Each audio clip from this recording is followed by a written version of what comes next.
Welcome to the AW Services YouTube channel. I did a video last August, on my Renault Trafic 2016.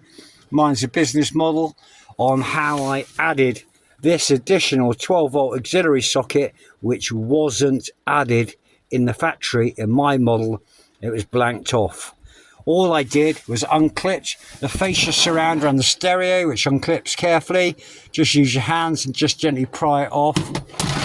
I pulled out and removed the caddy, which is like the double DIN to single DIN hideaway adapter, which if you haven't got a double DIN stereo, you'll have a single DIN and you'll have that in there.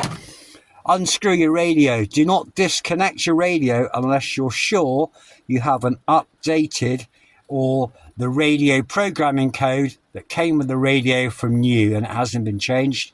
But don't take the radio out unless you've got that, because you won't have a radio because you won't be able to program the code into it.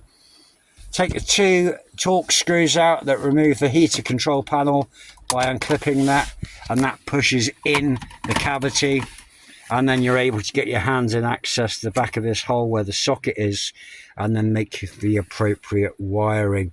This isn't a tutorial on how I wired it.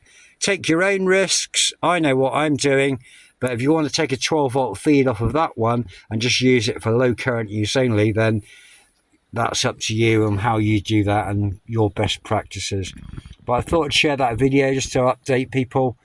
Take the radio out, take the caddy out, remove the heater controls.